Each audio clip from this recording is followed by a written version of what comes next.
Hi hello வணக்கம் and welcome to cricket Indians Tamil channel. So இந்த வீடியோவில் நம்மளுடைய தலைவன் ரோஹித் சர்மாவோட அதிரடியான நாக்கை தான் பார்க்க போகிறோம். 427 நாட்களுக்கு அப்புறம் T20 ஃபார்மெட்டுக்குள்ளே நம்மளுடைய ரோஹித் சர்மா வந்தார். ஆப்கானிஸ்தானுக்கு அகென்ஸ்டாக 3 மேட்ச் கொண்ட T20 சீரியஸ் நம்மளுடைய ரோஹித் சர்மா விளையாட போகிறாரு அப்படின்னு சொல்லி எல்லாருமே ரொம்ப ஈகராக வெயிட் பண்ணிருந்தோம். 427 நாட்களுக்கு அப்புறம் நம்மளுடைய தலைவன் ஹிட்மேன் களமிறங்குறாரு. அதுவும் வந்து T20யில் ODI வேர்ல்டு கப்பில் வேறு லெவலில் மாசான பெர்ஃபார்மன்ஸை கொடுத்துட்டு இருந்தவர் அதே ஃபார்மை T20யில் காட்டும்போது இன்னுமே செமையாக இருக்குமே அப்படிங்கிற ஒரு மிகப்பெரிய எக்ஸ்பெக்டேஷன் நம்ம எல்லாருக்கும் இருந்தது. பட் ஆனால் ஃபஸ்ட் 2 மேட்ச்சில் நமக்கு கிடைச்சது ஏமாற்றம் தான்.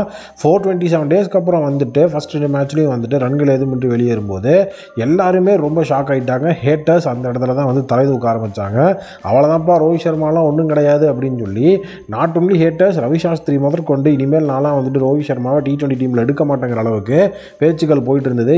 எல்லாத்தையும் வந்து டோட்டலாக முடிச்சுடுற மாதிரி நம்மளுடைய ரோஹித் சர்மா இன்றைக்கி ஒரு மிகப்பெரிய லெவலில் வந்துட்டு ஒரு பேட்டிங் அப்படிங்கிறத ஆடி இருக்கிறாரு. 41 பால்ஸில் 50 ரன்ஸ் அடித்ததோட மட்டும் நிற்காமல் ஸோ அடுத்தது வந்து பார்த்தீங்கன்னா 64 பாலில் வந்துட்டு தலைவன் செஞ்சுரி அடித்து மாஸ் காட்டினார். அதுதான் வந்துட்டு அந்த இடத்துல ரொம்ப ரொம்ப ரொம்ப ரொம்ப நம்ம பார்க்க வேண்டிய ஒரு விஷயம். ஏன்னா அதுக்கப்புறம் அந்த 50 அப்படிங்கிற ஒரு விஷயம் வந்ததுக்கப்புறமா அவர் கொடுத்த அந்த ஒரு ஆக்சலரேஷன் யாராலையுமே வந்துட்டு பண்ணவே முடியாது அப்படிங்கிற லெவலில் தான் இருந்தது. காரணம் அதற்கு இன்னொரு ரீசன் என்ன அப்படின்னா டீம் இருந்த சுச்சுவேஷன்.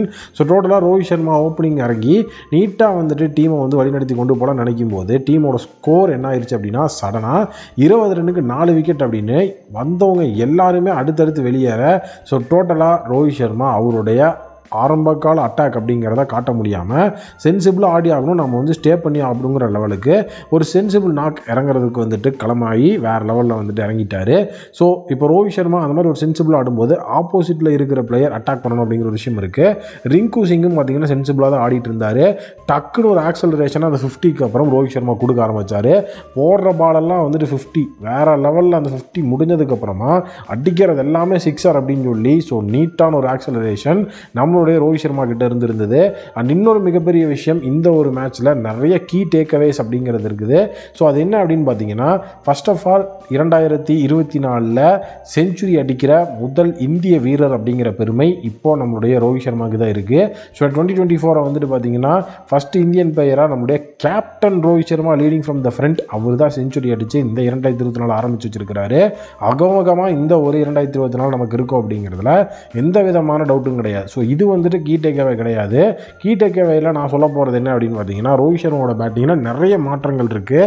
அதுவும் எஸ்பெஷலி ஃபார்மெட் வந்து அவர் நிறைய வந்து அவருடைய அந்த ஸ்கில் அப்படிங்கிறத வந்து மேம்படுத்தி இருக்கிறாரு. T20 அப்படின்னு வந்து பார்க்கும்போது நம்ம இப்படி மட்டும் ஆடினா போதும் அப்படின்லாம் கண்டிப்பாக இருக்கவே கூடாது. நிறைய விஷயங்கள் அந்த இடத்துல மாறுபடும். ஸோ நிறைய விஷயங்கள் அப்படின்னு சொல்லும்போது நம்மளோட ஷார்ட் செலெக்ஷன் அப்படிங்கிறதையும் நம்ம கவனம் செலுத்தி ஆகணும். ஸோ டோட்டலாக புல் ஷாட் அப்படிங்கிறத இப்போ வந்து ரோஹித் சர்மாவோட வீக்னஸாக மாற்றி ஸோ அவர் புல் ஷாட் அடித்தாலே வந்துட்டு கரெக்டான ஃபீல்ட் செட்டப் பண்ணி ஸோ ரோஹித் சர்மாவோட விக்கெட் எடுக்கிறத நம்ம ரீசெண்ட் டைம்ஸில் பார்த்துட்டு இருக்கிறோம். அது ரோஹித் சர்மாவுக்கும் இப்போ நல்லாவே தெளிவாக புரிஞ்சிருச்சு அப்படின்னு தான் வந்து சொல்லணும். ஸோ நீட்டாக அவர் என்ன பண்ணுறாரு அப்படின்னா அவரோட புல் ஷாட்டை இன்றைக்கி வந்துட்டு அப்படியே அவாய்ட் பண்ணிவிட்டு தலைவன் வந்துட்டு ஸ்கூப் ஷாட் அப்படிங்கிறது வந்து ஆடி இருப்பார். ஸோ அதுவும் வந்து மேக்ஸ்வெல் வந்து ஒரு சுவிட்ச் ஹிட் ஒன்று அடிப்பார். ஸோ அதே மாதிரி நம்மளுடைய ரோஹித் சர்மா ஒரு சுவிட்ச் ஹிட் ஒன்று அடிப்பார் பாருங்க, ஒரு சிக்ஸருக்கு போகும் அந்த பால். ஸோ அதெல்லாம் வந்து அன்எக்ஸ்பெக்டட். ஏன்னா ரோஹித் சர்மா இந்த மாதிரி வந்து சுவிட்ச் ஹிட்லாம் அடிப்பாரா அப்படின்னு யாருமே வந்துட்டு எதிர்பார்த்துருக்க மாட்டாங்க. அந்த லெவலில் இருந்தது அந்த சுவிட்ச் ஹிட்டு. ஸோ நிறைய சாதனைகள் அப்படிங்கிறதையும் ரோஹித் சர்மா இந்த இடத்துல வந்து முறியடிச்சிருக்கிறாரு. ஸோ ஒரு பிளேயராக வந்துட்டு அதிக T20 செஞ்சுரிஸ் அப்படிங்கிறத வச்சிருக்கிறது நம்மளுடைய ரோஹித் சர்மா. இது வரைக்கும் பார்த்தீங்கன்னா 5 T20 செஞ்சுரி வச்சிருக்கிறார். அடுத்தது பார்த்தீங்கன்னா சூரியகுமார் யாதவ், அதுக்கப்புறம் தான் கிளென் மேக்ஸ்வெல் வராரு. அதுக்கப்புறமா இன்றைக்கி அவர் அடித்தது தான் T20யில் அவருடைய ஹையஸ்ட் ஸ்கோராக பதிவாயிருக்கு. ஸோ டோட்டலாக இந்த ஒரு மேட்ச் கண்டிப்பாக வந்து ரோஹித் சர்மாவோட ஒரு ஐகானிக் மேட்ச் அப்படிங்கிறதுல எந்த டவுட்டும் கிடையாது. ஹிட்மேனோட இந்த ஒரு செஞ்சுரியை பற்றி நீங்கள் ரேங்க் பண்ணணும் அப்படின்னா கமெண்ட் பண்ணணும்னா என்ன சொல்லுவீங்க அப்படிங்கிறத கமெண்ட்டில் மறக்காமல் கமெண்ட் பண்ணுங்கள்.